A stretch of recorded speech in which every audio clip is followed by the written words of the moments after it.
नमस्कार दोस्तों, करंट वाली क्लास में आपका बेहद स्वागत है।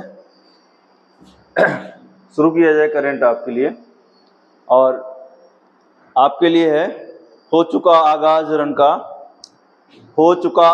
रन का युग बदलने की तैयारी है। इतिहास वही बनाएगा जिसका संघर्ष अभी जारी है। ठीक है, तो जो लगा रहेगा वही इतिहास बना पाएगा, और जो कुछ समय के लिए आते हैं वो इतिहास नहीं कुछ और बनाएंगे। ठीक है, तो आप इतिहास बनाने की कोशिश करिए, कुछ और मत बनाने की कोशिश करिए। और आपके लिए पहला क्वेश्चन है, जून 2024 में राष्ट्रीय डायरिया रोको अभियान 2024 का शुभारंभ किया गया है। तो तस्वीर से आप पहचान गए होंगे कौन है। तो डायरिया स्टॉप अभियान, कौन सा अभियान? डायरिया स्टॉप अभियान। डायरिया स्टॉप अभियान कौन सा? राष्ट्रीय डायरिया स्टॉप अभियान 2024 का शुभारंभ किसके द्वारा किया गया है? अपने स्वास्थ्य मंत्री हैं, अभी बनाए गए हैं नए, इनका नाम है जेपी नड्डा। इन्होंने जो है भारत में जो डायरिया है, इसको सुन लीजिए क्या है। डायरिया जो है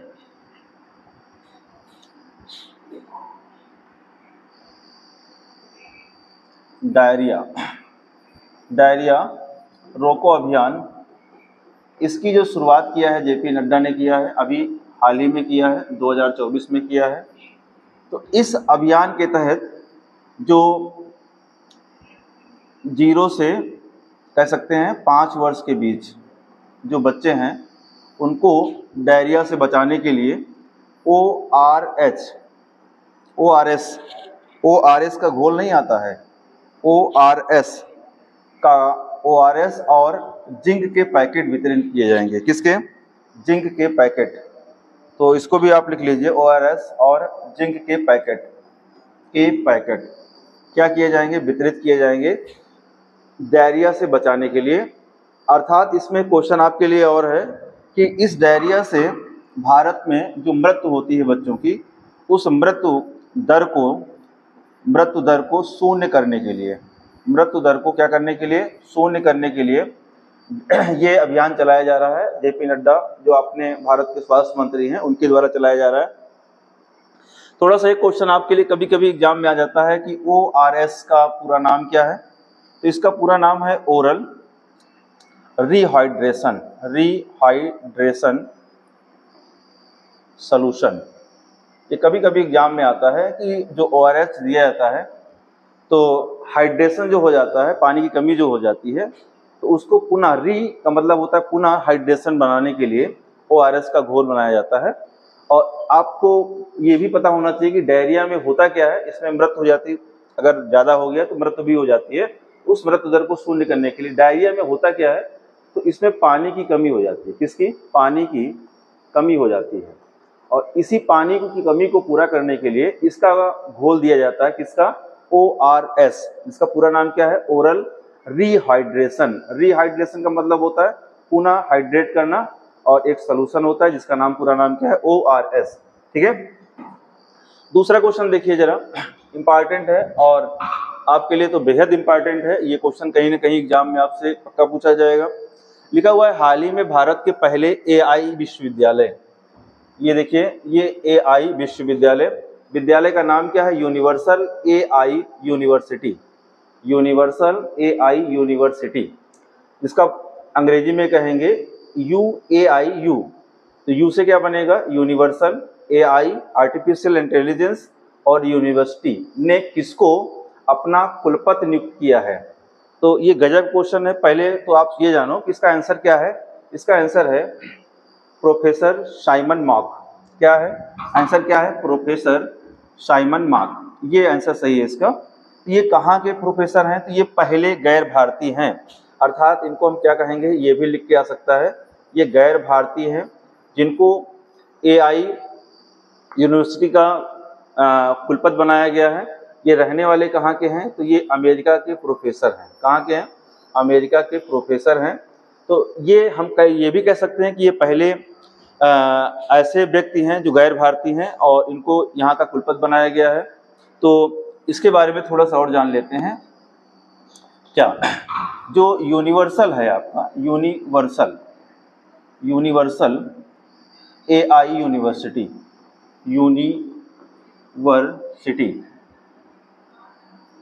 यूनिवर्सिटी। तो जो यूनिवर्सिटी है, AI यूनिवर्सिटी है, ये है कहाँ पे? ये भारत की पहली है, आप इसको भी लिखो जरा, भारत की पहली AI यूनिवर्सिटी, भारत की पहली AI यूनिवर्सिटी। ये कहाँ है, ये कहाँ बनाई गई है? तो ये महाराष्ट्र में बनाई गई है। और महाराष्ट्र में कहाँ है? ये महाराष्ट्र की आर्थिक राजधानी मुंबई में इसको बनाया गया है। और इसके पहले कुलपति कौन बनाए गए हैं? Professor Simon mock. क्या बनाए गए हैं? अभी आपको बताया गया, प्रोफेसर साइमन मॉक। तो ये मॉक जी को बनाया गया है, प्रोफेसर साइमन मॉक को बनाया गया है। तो ये रहने वाले कहाँ के हैं? अमेरिका के हैं। इसमें एक दूसरा क्वेश्चन भी आ सकता है, ये तो यूनिवर्सिटी है और आपसे पूछा जाए कि भारत की पहली, इसको भी नोट करिए जरा, भारत की, आप नोट करिए जरा, भारत की पहली, या भारत की, या आप कह सकते हो कि भारत का पहला, कह सकते हो भारत का पहला, क्या कह सकते हो इसको आप नोट कर लीजिए। आप लिखो जरा, भारत का पहला AI स्कूल। अगर ये क्वेश्चन आपसे पूछा जाए, यूनिवर्सिटी कहाँ है? मुंबई में, लेकिन AI स्कूल कहाँ है? ये केरल में है। ये क्वेश्चन आपके लिए बेहद इंपॉर्टेंट है। और इसी में एक दूसरा क्वेश्चन भी पूछ सकता है कि AI को, इंटेलिजेंस, जो आर्टिफिशियल इंटेलिजेंस है, AI को स्कूल पाठ्यक्रम में शामिल करने वाला भारत का पहला राज्य। अगर आपसे ये पूछा जाए कि पहला राज्य कौन सा है, तो इसका भी आंसर क्या हो जाएगा? केरल। और इसी में अगर ये पूछा जाए कि भारत की पहली AI शिक्षक कौन है, तो ये भी लिख लीजिए, भारत की पहली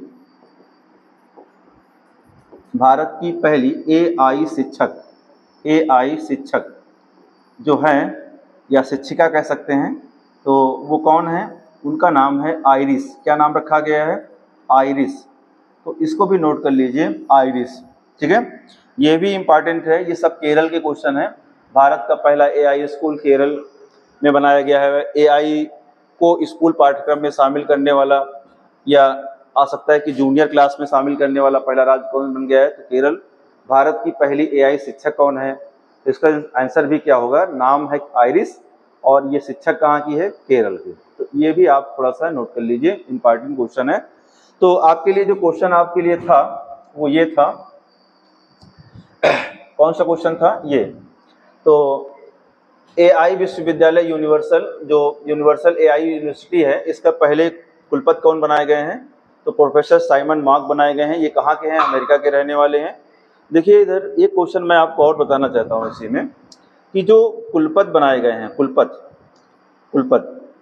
तो जितनी भी सेंट्रल यूनिवर्सिटी होती हैं, तो उनका कुलपतियों का एक कुलाधिपति होता है। और जो कुलाधिपति होता है, कुलपति का एक होता है कुलाधिपति, जो सारे कुलपतियों का कुलाधिपति होता है। और इसे जो है किसे बनाया जाता है? तो ये राष्ट्रपति को बनाया जाता है। इसको भी नोट करिए, कुलाधिपति, कुलपतियों का कुलाधिपति कौन होता है? तो राष्ट्रपति होता है। लेकिन अगर यही क्वेश्चन आपसे ये पूछा जाता है कि राज्यों में कौन होगा, जैसे हम बात करें किसी राज्य की बात करें, जो राज्य की विश्वविद्यालय होते हैं, राज्य के विश्वविद्यालय, तो उसमें जो विश्वविद्यालय होते हैं, तो उसमें जो कुलपति होते हैं, तो कुलपति, और इनका एक कुलाधिपति होता है, कुलाधिपति। तो इसको भी कहीं नोट कर लीजिए, जो इनका कुलाधिपति होता है राज्यों में, वो किसे बनाया जाता है? वो राज्यपाल को बनाया जाता है। वेरी वेरी इंपॉर्टेंट क्वेश्चन है, आप इसको थोड़ा सा अपने दिमाग में रखिए। अगला क्वेश्चन आपके लिए है, इंपॉर्टेंट है। जून 2024 में आयोजित अंडर 17 एशियाई कुश्ती चैंपियनशिप 2024 में भारत ने कुल कितने पदक जीते? तो भारत ने कुल कितने पदक जीते हैं? तो भारत ने कुल 11 पदक जीते हैं। इस जो एशियन चैंपियनशिप कुश्ती आयोजन हुआ है, ये इसका आयोजन कहाँ हुआ है, तो इसको भी नोट करिए जरा, आयोजन। तो इसका आयोजन जॉर्डन में हुआ है, और जॉर्डन इसका एक शहर है जिसका नाम है अम्मान। तो यहाँ पे आयोजित किया गया है अम्मान में, जॉर्डन में। तो इसको भी आप नोट कर लीजिए। अगर हम बात करें भारत की, भारत ने कुल कितने पदकों को जीता है, तो भारत ने कुल 11 पदक जीते हैं, और इसमें से अगर हम बात करें 11 पदक में स्वर्ण पदक कितने हैं, तो इसको भी आप कहीं पे नोट कर लीजिए। आप इसको नोट करिए जरा, भारत के कुल पदक लिखो जरा उसी के आगे, भारत के कुल पदक कितने थे अंडर 17 कुश्ती चैंपियनशिप में, तो भारत के कुल पदक हैं 11 पदक। और इन पदकों को आप नोट कर लीजिए। जो स्वर्ण पदक हैं, स्वर्ण पदक कितने हैं, 4 हैं। रजत पदक कितने हैं, रजत पदक ये 2 हैं। और कांस्य पदक कितने हैं, तो इसको भी आप नोट कर लीजिए, ये कितने हैं, 5। तो ये आपके पास पदकों की संख्या है। ऐसे क्वेश्चन भी आपसे पूछे जा सकते हैं। अगला क्वेश्चन आपके लिए है, बहुत जबरदस्त क्वेश्चन है। 6 जून 2024 में स्कूल इन ए बॉक्स पहल किस राज्य सरकार के द्वारा लॉन्च की गई है। इंपॉर्टेंट क्वेश्चन है, स्कूल इन ए बॉक्स किस राज्य सरकार ने के द्वारा लॉन्च की गई है। तो स्कूल इन ए बॉक्स किस राज्य सरकार के द्वारा, इसमें 2-3 क्वेश्चन आपसे बन सकते हैं। पहला तो इसका आंसर क्या होगा, इसका आंसर हो जाएगा असम। अभी आपने देखा होगा कि असम में खूब बाढ़ आई है, भूस्खलन हुआ है, और जिससे जो है कई व्यक्तियों की मृत्यु भी हो गई है। मतलब लोग अपने अपने घरों को छोड़ के पलायन की स्थिति में आ गए हैं, बाहर जाके राहत शिविर में वो ठहराए गए हैं। तो जो राहत शिविर में ठहराए गए हैं, तो उसमें जो छात्र हैं, पढ़ने वाले जो बच्चे हैं, वो चिंता का कारण बने हुए हैं कि उनकी शिक्षा दीक्षा कैसे होगी, पढ़ाई कैसे होगी, वो कुपोषित ना हो जाएं। ये सब बातें आगे उभर रही हैं। तो ये पहल किस राज्य सरकार के द्वारा स्टार्ट की गई, तो आंसर तो आपका असम है, लेकिन किसने स्टार्ट किया है, ये भी आपके लिए क्वेश्चन है। तो किसने स्टार्ट किया, यूनिसेफ ने स्टार्ट किया। किसने स्टार्ट किया बेटा, तो इसको स्टार्ट किया था यूनिसेफ। इसको किसने स्टार्ट किया था, तो यूनिसेफ ने इसको स्टार्ट किया था। इसको भी आप लिखो जरा। इसको हम लोग अगले पेज में लिखते हैं। अगला पेज लेते हैं कि स्कूल इन ए बॉक्स पहल। मैंने क्या बताया आपको, स्कूल इन ए बॉक्स पहल, ठीक है। स्कूल इन ए बॉक्स पहल। तो स्कूल इन ए बॉक्स का मतलब होता है एक प्रकार की किट, एक प्रकार की किट तैयार की गई है। और ये किट किसके द्वारा तैयार की गई है, तो इसका आंसर होगा यूनिसेफ। यूनिसेफ इसके द्वारा तैयार की गई है। तैयार किसने किया, यूनिसेफ ने तैयार किया है। और इसको लागू किस सरकार ने किया है, तो इसका आंसर हो जाएगा असम सरकार ने, असम सरकार। अब बात करेंगे कि यूनिसेफ के बारे में, हम तो बात करेंगे कि यूनिसेफ क्या है, क्यों तैयार किया है। इसका फुल फॉर्म है यूनाइटेड नेशन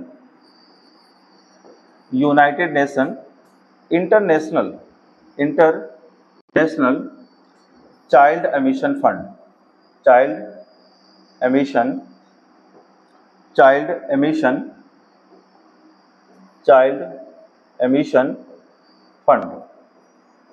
फंड। देखिए इधर ये क्या है, संयुक्त राष्ट्र अंतर्राष्ट्रीय चाइल्ड एमिशन फंड। इसका मतलब क्या होता है, आपातकाल। इसका मतलब क्या होता है, आपातकाल। मैं यहाँ पे लिख रहा हूँ, इसको भी आप ध्यान दीजिए। इसका मतलब क्या होता है, आपातकाल। इसका मतलब होता है संयुक्त राष्ट्र, इसको नोट करिए जरा, संयुक्त राष्ट्र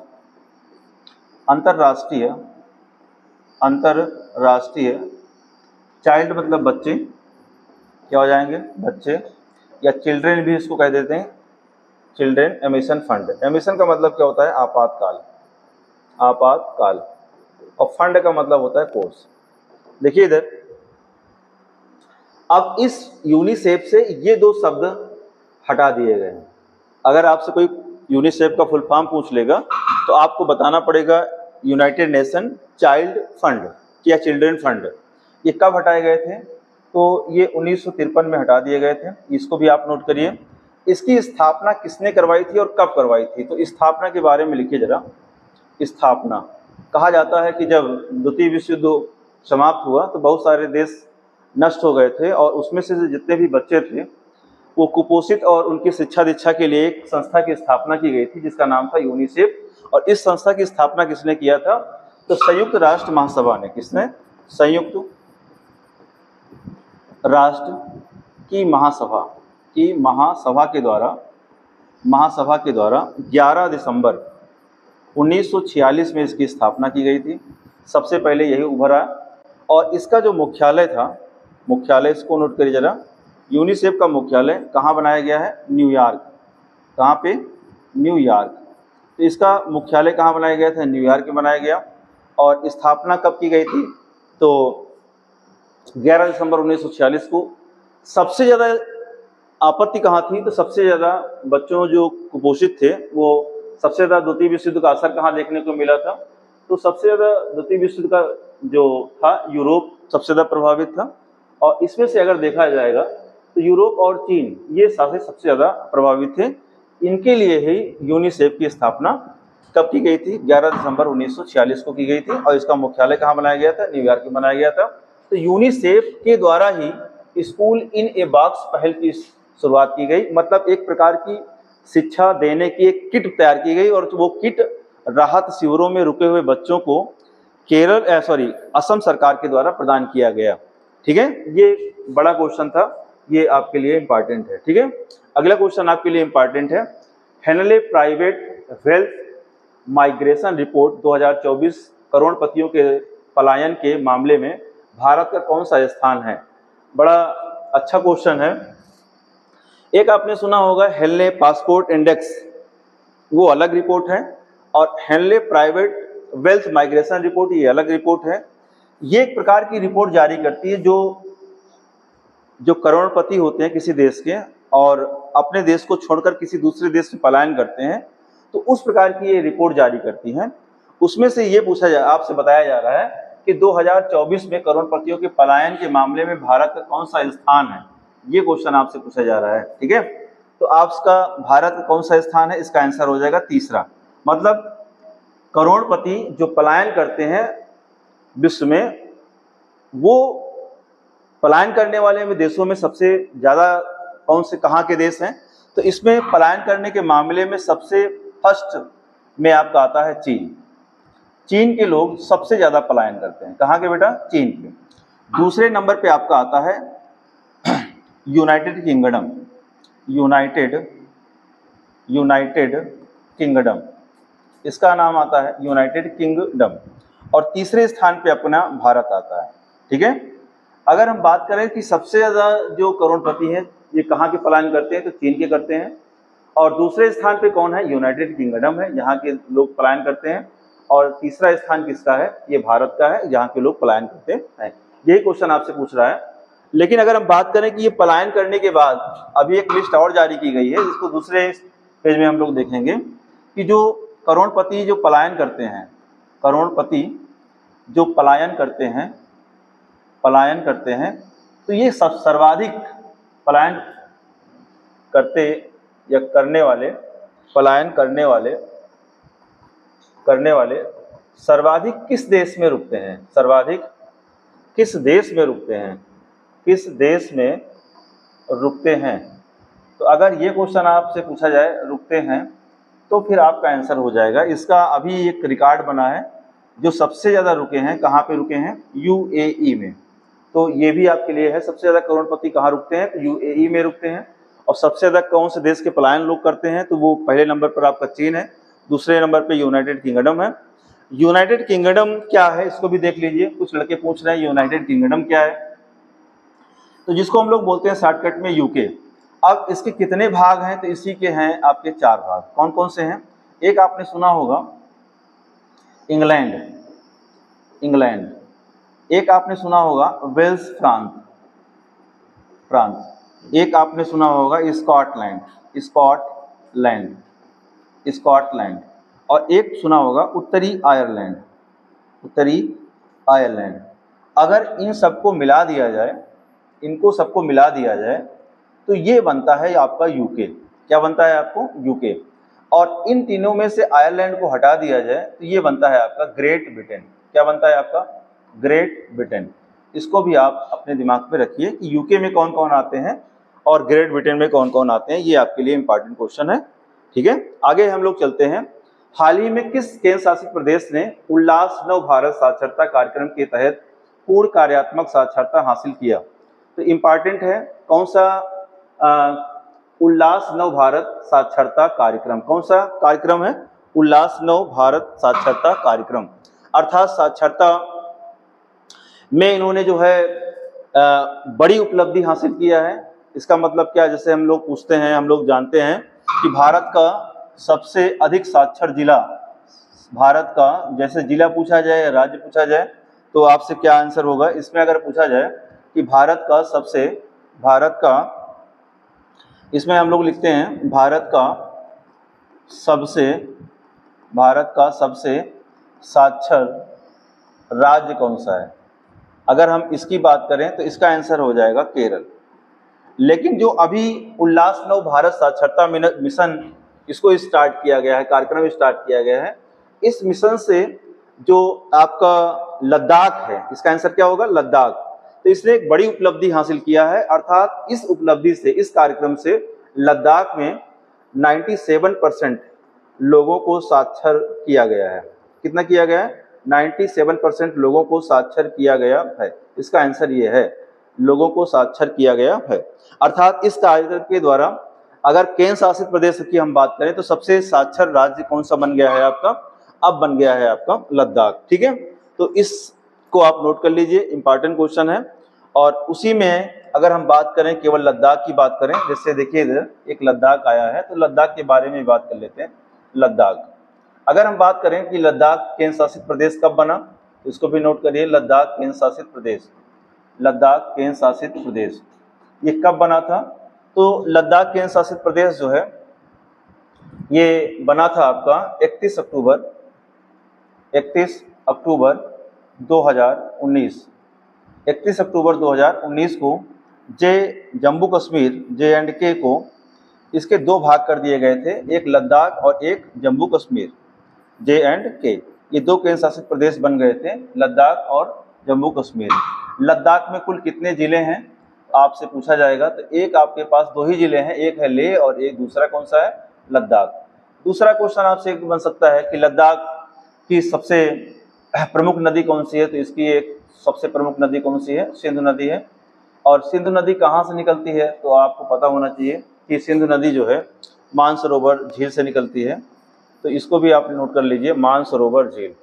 ये मानसरोवर झील कहाँ है, इसको भी नोट करिए, मानसरोवर झील कहाँ है, ये तिब्बत में है। कहाँ है बेटा, तिब्बत में है।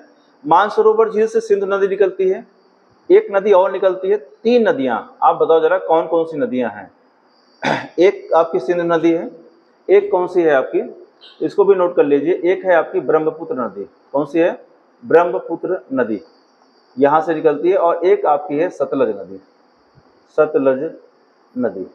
इसको भी आप कहीं पे नोट कर लीजिए। ये तीनों नदियां कहाँ से निकलती हैं, ब्रह्मपुत्र और सतलज नदी और आपकी सिंधु नदी। तो ये मानसरोवर झील से निकलती है, और मानसरोवर झील कहाँ है, ये तिब्बत में है। ठीक है, बस आज के लिए इतना ही रखिए। क्लास कैसी लगी आपको कमेंट बॉक्स में लिखना है, लाइक और सब्सक्राइब करना है बस। ओके, धन्यवाद, थैंक यू।